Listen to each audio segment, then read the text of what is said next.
The day my own parents looked me in the eye, their only child, and told me I was a disappointment not worth saving, I was standing in their kitchen with $11 in my bank account and my 3-year-old daughter on my hip. They didn't flinch. They didn't reach for her. They just told me to leave. So I did. And I made myself one promise in the dark of that car driving away, that I would build something so undeniable, so impossible to ignore, that worthiness would never be a question anyone got to ask about me again. 5 years later I bought a 12-bedroom manor. But that's not the part that destroyed me. The part that destroyed me, and then saved me. Walked through the front door of that manor on a Tuesday morning in October wearing work boots and carrying coffee she hadn't offered to share. And by the time I figured out what was happening, it was almost too late to do anything about it. Stay with me.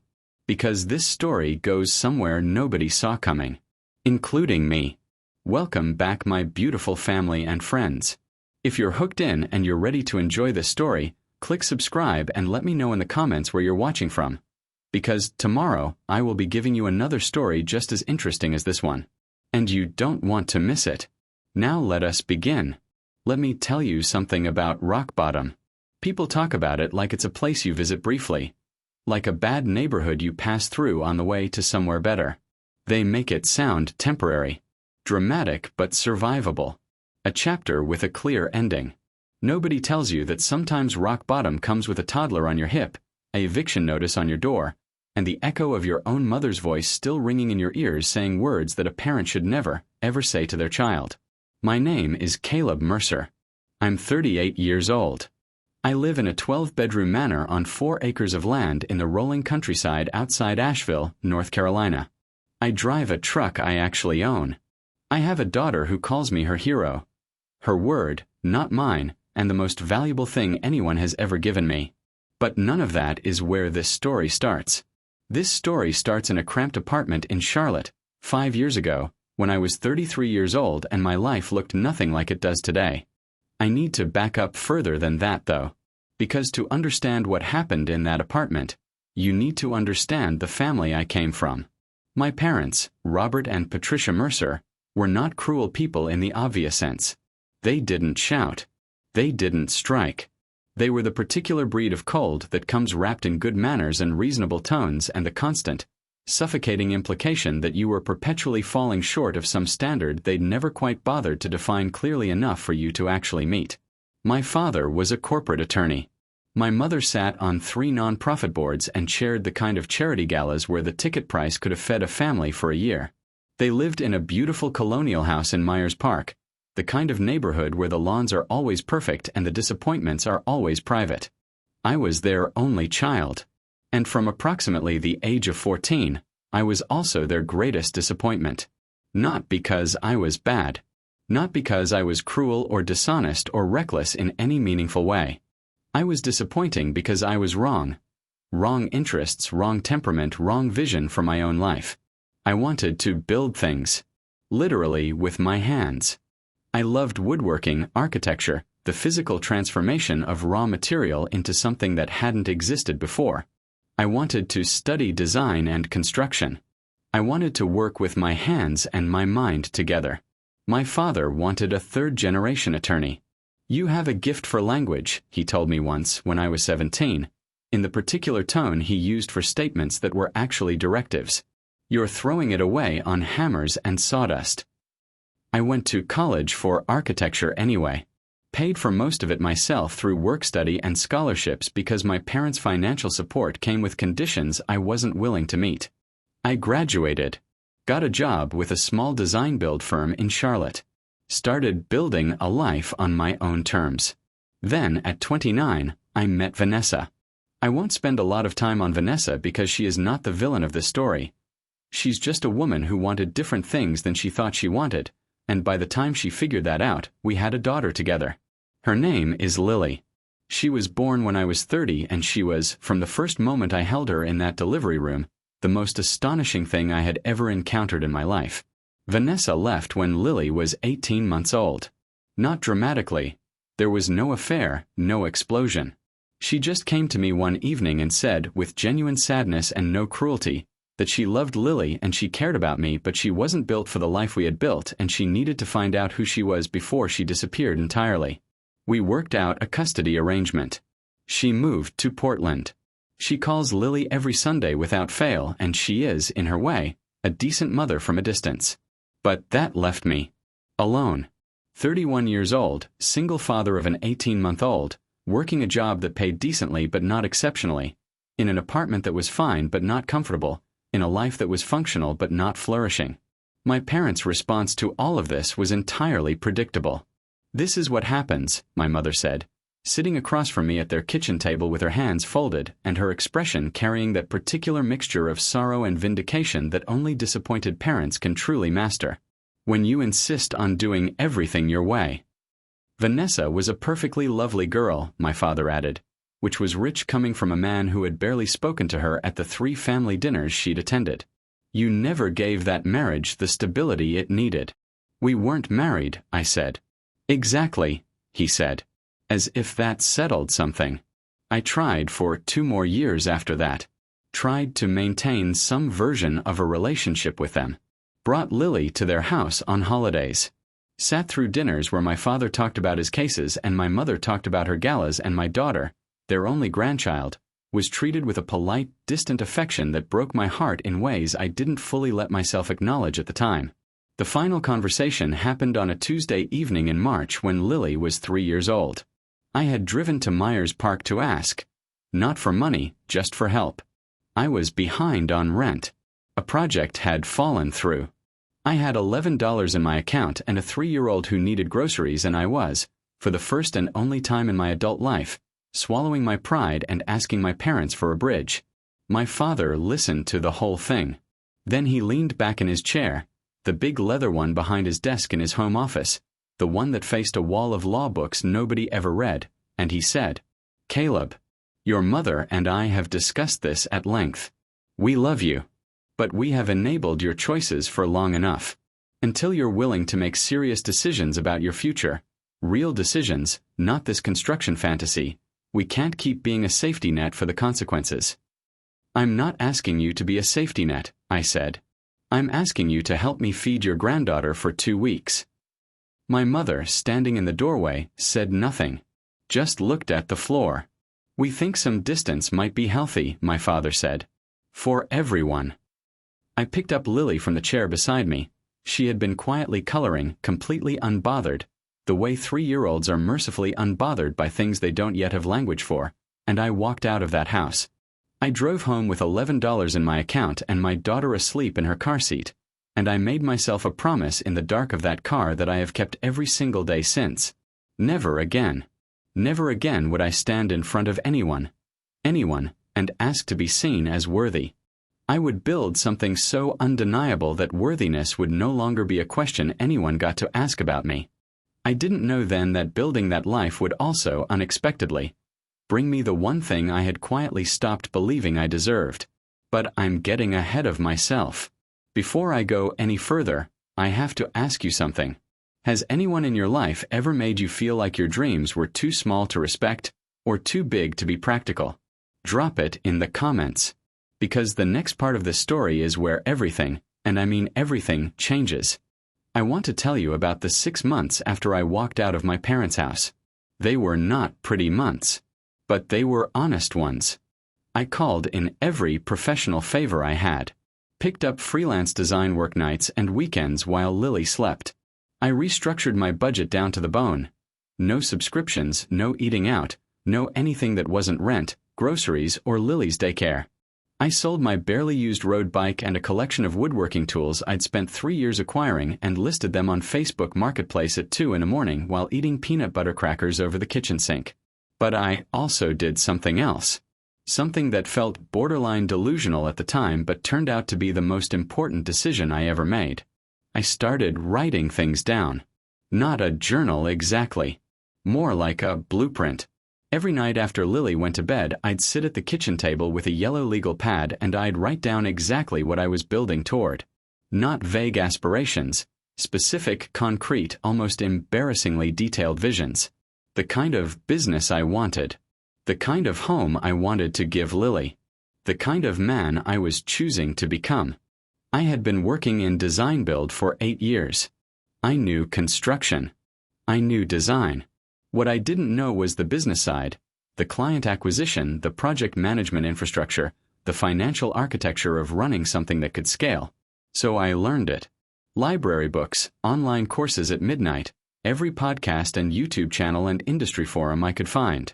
14 months after that Tuesday evening in Myers Park, I registered Mercer Design Build LLC. 3 years after that, we had 11 employees, a reputation in Western North Carolina for high-end residential renovation that people waited 6 months to get on our schedule, and a profit margin that would have made my father's corporate attorney brain do a full somersault. And then I bought the manor. The Hargrove estate had been sitting empty for 4 years when I first saw it. 12 bedrooms. 4 acres. A wraparound porch that had been slowly losing its argument with gravity for about a decade. Original hardwood floors under 40 years of carpet. A kitchen that hadn't been updated since 1987 and was magnificent in its bones and catastrophic in its current condition. A carriage house out back that had better structural integrity than the main house and better natural light than any space I'd designed professionally. My contractor's brain saw every problem simultaneously and loved every single one of them. The listing price was aggressive. I made an offer anyway. It was accepted 3 days later. The night I got the keys, I drove out there alone. Lily was at a sleepover at her best friend Maya's house, and I walked through every room with a flashlight because the electricity wasn't connected yet, and I stood in the middle of what would eventually become the living room and I said out loud to absolutely nobody, "Okay, Dad. Look at this." It was childish. I know that. But it was also the most honest thing I'd said in months. Now let me tell you about Rachel. Rachel Calloway came into my life the way genuinely important things usually do, sideways when I was looking at something else entirely. She was the historical preservation consultant the county required me to hire before I could begin renovations on the Hargrove estate, which was listed on the local historic registry. I was mildly annoyed about this requirement before I met her and significantly less annoyed approximately 4 minutes into our first meeting. She arrived at the manor on a Tuesday morning in October wearing work boots and a canvas jacket, carrying a worn leather portfolio and a coffee she'd clearly already been working on for a while. She had light brown hair pulled back practically, sharp blue eyes that moved around the room with a professional assessment that was almost identical to the way my own eyes worked in a new space, and the particular no-nonsense energy of someone who was very good at their job and had limited patience for people who weren't good at theirs. She looked at the crown molding in the foyer for approximately 30 seconds and said, without turning around, "Original 1887. You'd be surprised how many contractors try to replace this with stock millwork from a home improvement store and think nobody will notice." "I would notice," I said. She turned around then, looked at me with a brief, evaluating expression. "Good," she said. "Then we might actually get along." We shook hands. Hers was firm and there was plaster dust on her jacket sleeve already, and I thought, completely involuntarily, almost against my will, this woman is remarkable. I said nothing of the sort out loud. I was her client. She was a professional. And I had been so thoroughly focused on building my business and raising Lily for the past 4 years that the part of me that noticed remarkable women had essentially gone offline from disuse. But it noticed Rachel Calloway. "I need to be honest with you about something," she said, flipping open her portfolio on the dusty kitchen counter. "I've reviewed 3 other renovation proposals for this property in the past 4 years. All 3 times, the buyer wanted to gut it and modernize it beyond recognition. That's why I'm still on the required consultant list. I've blocked every one of them." "You can do that." "I have done that," she said, with a small smile that was equal parts professional pride and zero apology. "Then I guess I should tell you that I have no intention of gutting it," I said. "I want to restore it. As close to original as structurally responsible. The carriage house is the only place I'm planning a fully modern interior, and that's because it's going to be my office." She looked at me for a moment. "Show me your plans," she said. I showed her my plans. She was quiet for a long time, going through them page by page. Outside, a November wind moved through the old oak trees on the property and the house creaked in its familiar, settled way. "These are good," she said finally. Not effusively. Just directly. These are really good. Thank you, I said. I'm not blocking this one, she said. Working with Rachel over the following weeks revealed things about her in the way that working closely alongside someone always does. Not the curated version people present socially, but the actual texture of a person. She was precise without being rigid. Passionate about preservation in a way that was clearly personal, not just professional. She pushed back on my decisions when she disagreed and explained her reasoning clearly and listened when I pushed back on hers. She brought coffee to our Tuesday site meetings. Always 2 cups, one for me, without ever making a thing of it. I learned gradually that she was 36, that she'd built her consulting practice from scratch after leaving a miserable position at a large architecture firm in Atlanta 5 years earlier, that she lived alone in a renovated craftsman bungalow in Asheville that she described with the quiet satisfaction of someone who had made something exactly the way they wanted it. She learned, because Lily made it impossible for her not to, about my daughter. Lily was 7 by now, and Lily had opinions about the manor. Strong, detailed, completely unsolicited opinions that she delivered to anyone within earshot during the 3 site visits she accompanied me on when school was out. She had decided that the room at the end of the 2nd floor hallway, the one with the window seat overlooking the oak trees, was going to be hers, a matter she considered settled and non-negotiable. That's actually the best room in the house, Rachel told her, during their first meeting, crouching down to Lily's eye level with a naturalness that some adults have and many don't. I know, Lily said seriously. That's why I picked it. Rachel laughed, a real one surprised out of her, and looked up at me over Lily's head with an expression I didn't quite have a category for. That evening, driving home with Lily asleep in the back seat, I sat with that expression for longer than was probably sensible. Here's what I want to ask you right now. Have you ever met someone and known almost immediately that they were going to matter? Before anything happened, before any words were said, just knew? Tell me in the comments. Because what happened next almost didn't happen at all. 6 weeks into the renovation, Rachel showed up to our Tuesday meeting 20 minutes late, which had never happened, with a quality of stillness about her that I recognized as controlled distress. I didn't ask immediately. We went through the morning's agenda. I showed her the progress on the parlor restoration. She gave her notes. Professional, thorough, slightly too careful. When we broke for coffee, she stood at the parlor window looking out at the oak trees, and I said quietly, "You okay?" She was quiet for a moment. "My mother called last night," she said. "She's been diagnosed with early-stage Parkinson's. She's in Savannah. I'm trying to figure out what that means practically." "I'm sorry," I said. And then, because it felt true and worth saying, "Is she alone down there?" "She has friends. Her church community." A pause. "My father left when I was 11. It's been just the 2 of us since then. She never made me feel like that was a tragedy, you know? She just got on with it." "She sounds like someone who raised a pretty capable person," I said. Rachel turned from the window. Something in her expression shifted. Not dramatically, just a fractional softening, like a door opening an inch. "Can I ask you something?" she said. "Sure." "Lily's mother, she's not in the picture locally?" "Portland," I said. "She calls every Sunday. It works for what it is. And you've just done it alone? All this time?" "Lily and I have done it together," I said. "She's a better partner than most adults I know." Rachel smiled at that. Small, genuine. "Your parents?" she asked carefully.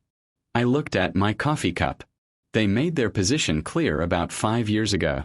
We don't have a relationship." "I'm sorry," she said. "Don't be," I said. "Best thing that ever happened to me, honestly. Turns out you build a lot faster when nobody's telling you you're building the wrong thing." She looked at me steadily for a moment. "I know exactly what that feels like," she said quietly.